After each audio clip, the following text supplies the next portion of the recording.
Welcome back to Game 1 of the Magic the Gathering World Championship, where Bob Maher Jr. is trying to decide whether to attack with his minion. However, what Bob really needs right now is a Phyrexian Colossus. I mean, the Colossus requires Finkel to have 3 blockers, but he's still going to have the minion tokens later. He doesn't have to attack now to get rid of the tokens. Right. 3, 4, 5, 6. Token. Yep, 2 mana left. Maher still does have Colossus in his deck. We've checked, and 1 it's mana. not in the graveyard or the removed from game pile. 0 mana left. Make another token. Block both your tokens. All right, so all those 1919s collide into each other and go away. If he had Tinker now, he'd be done. So he's playing to, he's got to draw Stroke of Genius next turn or have it in his hand. 2 of his Stroke of Geniuses are in the removed from game pile. Finkel's already well aware of those. Tanglewire. Oh, Tangle Wire. What does that do? You're up. End your turn. Port. Doesn't seem like it's... Sounds good. I think I did this math right already. Finkel had already anticipated Tangle Wire. Alright, Tanglewire in a stack. Yep. In response.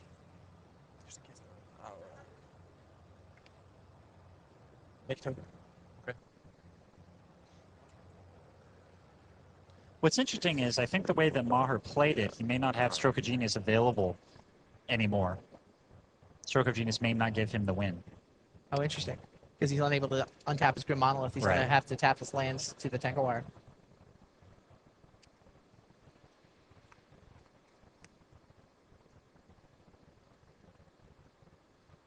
And Finkel still has enough mana to make 2 minion tokens. He'd already worked that all out ahead of time. That's why he played the second key. 3, 4, 5,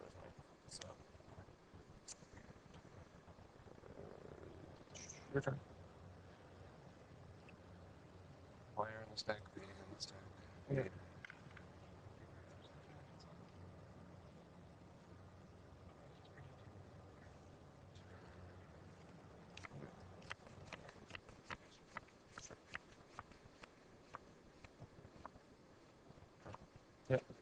It's a big draw phase. Stretch. No, wait a bit. 1, 2, 3, 4, 5. I'm not going to slow roll you. Maher just admits it. Nope, I don't have it. You're friendly enough to have enough respect for each other's ability to understand the game that they're beyond the bluffing mode. I think what they're thinking about here is that, or at least what Maher is thinking about, is at what point 3, he's going to attack first here. 5, 4, 0, 1. Finkel makes a token, brings it over. Oh, Maher does have Fran Dynamo. Doesn't look like he's got enough mana fast enough, though. Nope. Not sure exactly how many cards are left in Maher's library, but it won't take many attacks for 19 to finish him off. I'll put the wire on the good old stack there. Yeah.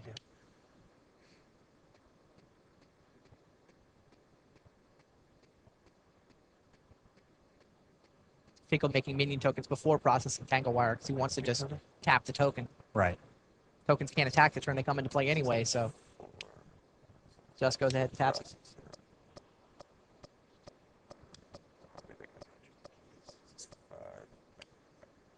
5, 6, 7, 8. Remember back when Maher was going to easily win this game with that 1919 processor token? Boy, it certainly seemed like it. Then Finkel was going to easily win the game with Colossus. Boy, did it certainly seem like it. Crumbling Sanctuary looks pretty good for Maher. Boy, it certainly seemed like it. Tap these 2.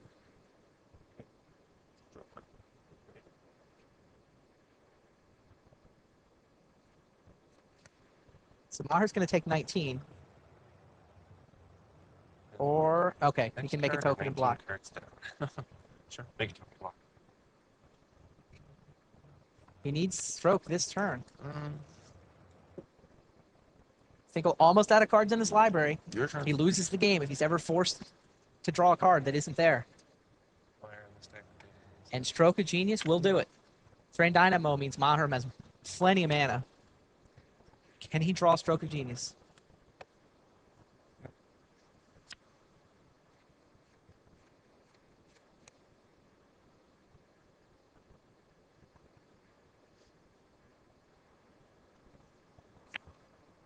Go ahead, John. He can Take your survive turn. one more turn, I think. Yep. Finkel's got 2 tokens. Maher's going to be able to create a minion to block one of them. He's going to lose 19 cards. But hey, maybe the Stroke is 20 cards down, right? Exactly.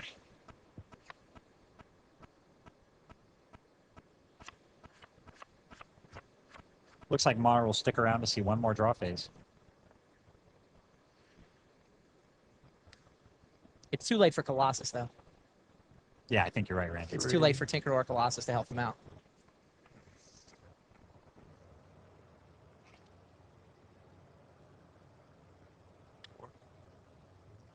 Get that one.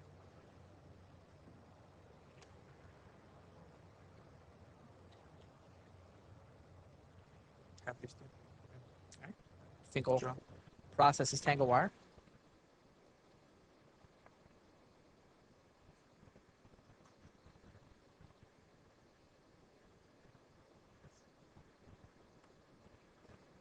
And attacks with a pair of 1919s. Maher's obviously going to Block one. make a token to block one of them, and now 19 cards get removed from the game. 19. Hopefully we'll be able to see which ones they are. Maher's going to slow roll us.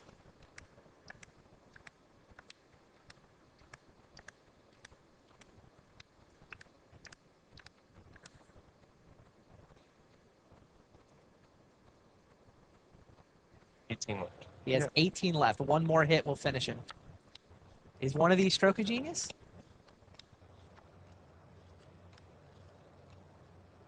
Couple Tinkers. Pure kicks. He hasn't lost one yet. Oh, there it is. So Maher gets one more draw phase, but I don't think there's anything left for him to draw.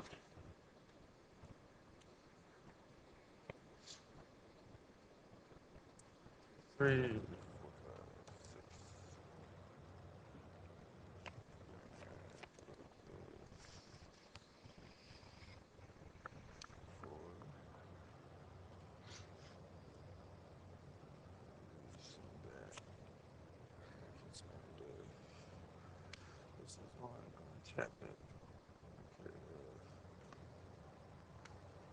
2, 3, 4.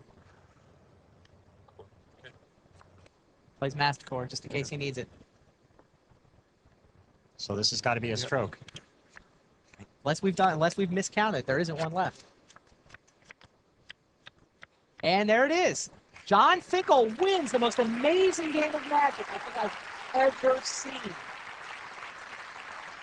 The key play in this game came when Maher played his Crumbling Sanctuary before attacking with his 1919 creature.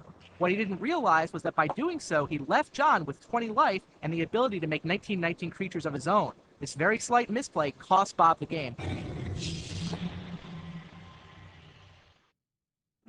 Magic players have always used the internet to talk strategy or check deck lists. Well, this year at the World Championships, they can watch the final via webcast.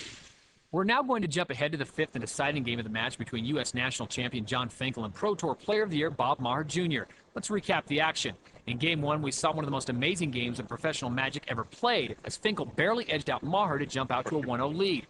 Maher came roaring back in Game 2 as he took full advantage of a mediocre draw on Finkel's part. Whereas in Game 3, Maher continued the assault, playing a quick processor, playing it safe, and only paying 7 life.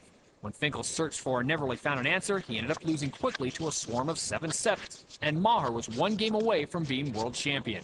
Not to be outdone, Game 4 was Finkel's turn for the explosive draw, as the game was over in short order, and we were tied going into Game 5 at 2 games apiece.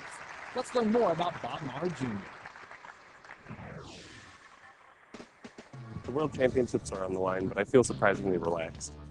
John and I are good friends. It'll be a friendly match, and whichever one of us wins will be a great world champion. My strengths in my game are especially my patience and fact that I can calculate odds pretty quickly. The deck I'm playing is a deck that John's playtest team actually put together, and then I found out through some mutual friends of mine and theirs what they were playing with. So when I showed up here, I told them that I knew about the deck, so then they let me into their playtest group, and I got the deck from them. I just clinched Pro Tour Player of the Year, and I feel great about it. And to finally have it clinched is a huge weight off my shoulders, because I don't think I'd ever have another chance like this for quite some time. If I could become Pro Tour Player of the Year, World Champion, and win a Pro Tour in the same season, I wouldn't ever feel like I had anything left to prove. I feel like I was the best player in the game. Before this event, Jon Finkel was way above the competition in terms of prize money. A second place finish here ensures that Jon's winnings would be double his closest competitor. Jon Finkel and Bob Maher are making their bid to join some of the greatest Magic players of all time in the right to claim the title of World Champion. It's time for the deciding game number 5. Both players are comfortable with their opening draw. Maher plays an island and says done.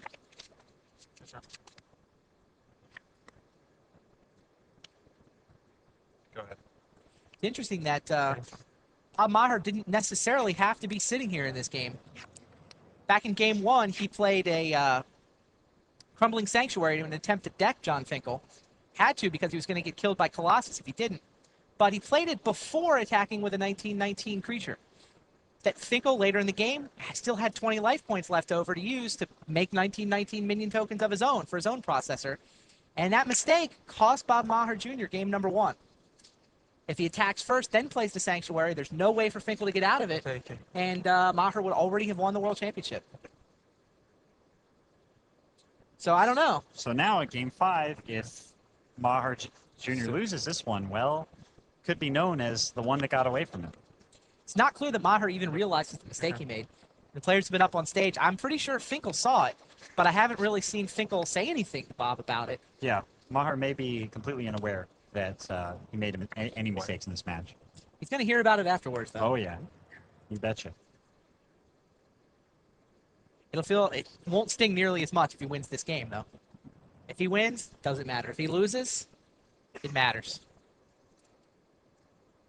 Maher attempts to cast Tangle Wire, and Finkel's got the annul. Go ahead.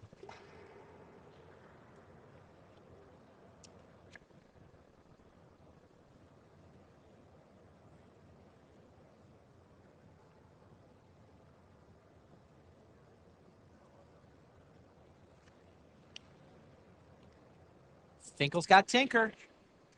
Bye-bye Voltaic Key. And hello Colossus Processor. I'm thinking Colossus, unless he's got a lot more artifact mana in his hand. Phyrexian Colossus. 8/8, almost impossible to block. Just a little bit of life to untap.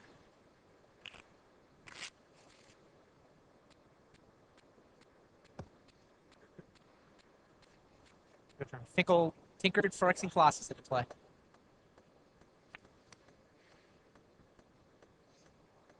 He's all tapped out, though. We'll see what Maher's got up his sleeve. Maher taps 4.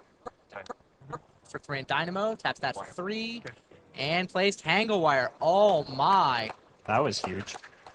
Finkel forced to tap 4 permanents. That includes Phyrexian Colossus. Wire on the stack in response. That's nice one. That'll make it really hard for Finkel to ever attack with this Colossus. If he was able to get in 1 hit, then he could pay 8 life, attack again, pay 8 life, attack again, take 16 but deal 24 damage. Tangle Wire throws off the math, though.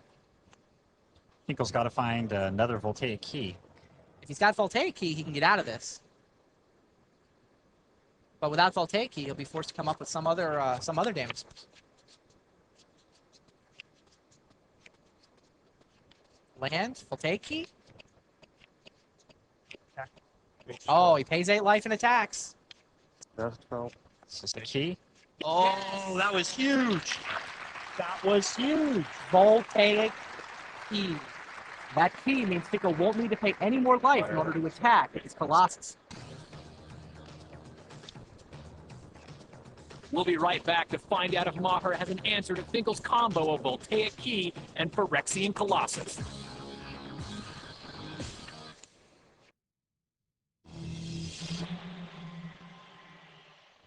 Welcome back to Game 5 of the World Championship Finals. I'm Randy Bueller, here with Brian Hacker, and when we left you before, Bob Maher was trying to find some answer to Jon's Phyrexian Colossus.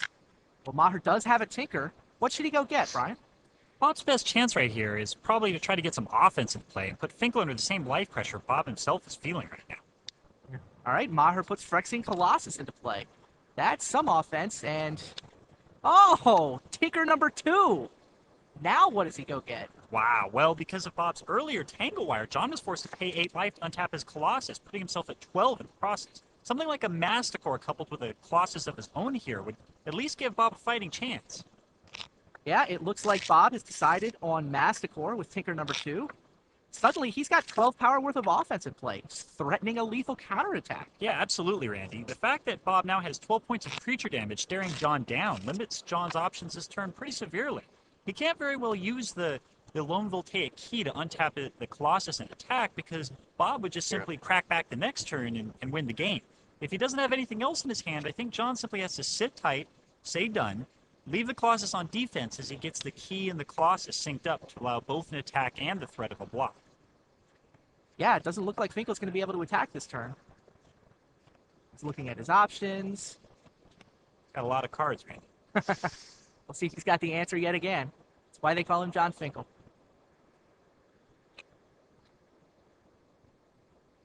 All right, Finkel's got... oh, my! Ooh, Voltaic Key number 2. Wow, that's awesome for Jon right now. That key is going to allow Jon to attack right away because he can now untap his Colossus and have the second key ready to untap it again to block. That was very timely for Finkel. Down 4. So Jon plays his second key, attacks for 8, putting Bob down to 4. Pass. Tangle Wire. Wow, what an incredible turn for Jon Finkel. Maher's now going to have to come up with an answer to Colossus with only 2 mana available to him. Bob untaps, resolves Tangle Wire, draws, extends the hand. There it is! Jon Finkel wins the 2000 Magic the Gathering World Championship, taking out PT Player of the Year Bob Maher in an exhilarating 5-game match.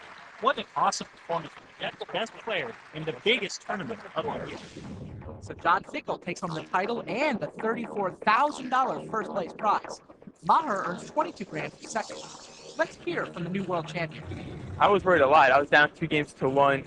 A lot of times I just threw what I had on the table and said, try to beat this. And, Bob's looking at his hand with 6 cards, for about 5 minutes. And I'm like, please don't beat it. Please don't beat it. And he didn't. So for Randy Bueller and Brian Hacker, I'm Todd Harris. This has been a presentation of ESPN, the worldwide leader in sports. For more, log on to ESPN.com, part of the Go Network, go.com.